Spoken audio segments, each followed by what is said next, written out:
যে আগামী সংসদের ক্ষমতা থাকতে হবে, যে ক্ষমতা জনগণ আগামী সংসদকে দেবে, যে তারা জুলাই সনদের ভিত্তিতে মৌলিক সংস্কার করবে, যে মৌলিক সংস্কার টেকসই হবে এবং এটা সংশোধনীর মতো করে আদালত চ্যালেঞ্জ করবে।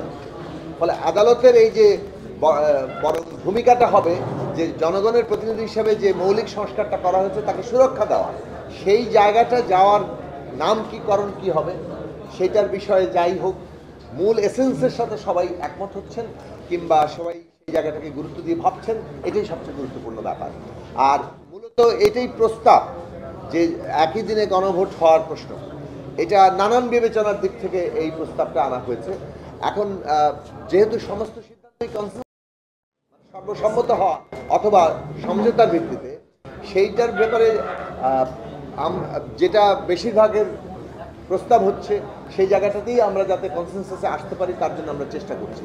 ফলে আমরা একই দিনে যে গণভোটের প্রশ্নটা এসছে সেই গণভোটের প্রশ্নটাকে অধিকাংশ দল এখন পর্যন্ত সেটাকেই সমর্থন করছে। ফলে সেই দিকে যদি কনসেনসাস হয় সেটার দিকে যাবে। যে কোনো কিছুই তো প্রস্তাব হতে পারে, প্রত্যেকটা প্রস্তাবের পক্ষে বিপক্ষে নানা যুক্তি থাকে, কিন্তু মূল প্রশ্ন হচ্ছে যে আমরা একটা কনসেনসাসে পৌঁছানো, সেটা এখন সবচেয়ে জরুরি বিষয়।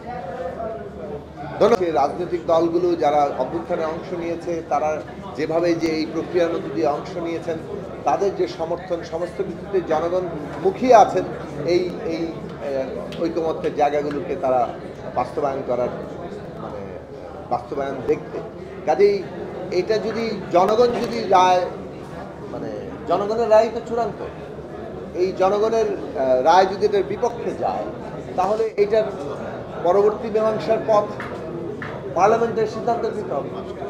পার্লামেন্ট যে সিদ্ধান্ত, পার্লামেন্টে তো একদিনে গঠিত হচ্ছে, পার্লামেন্টের তো অধিকার আছে জনগণের প্রতিনিধি হিসাবে, জনপ্রতিনিধি হিসাবে সংসদের যে ক্ষমতাটা তৈরি হয়, জনগণের সার্বভৌমত্ব সংসদ যেভাবে কার্যকর করে সেইভাবে সংসদ কার্যকর করে। এখন পর্যন্ত যেহেতু কোনো কনসেনসাস হয়নি অন্য কোনো পদ্ধতির ক্ষেত্রে, সেক্ষেত্রে আমাদের বলতে হচ্ছে যে বিদ্যমান পদ্ধতিতেই এটা এগোবে।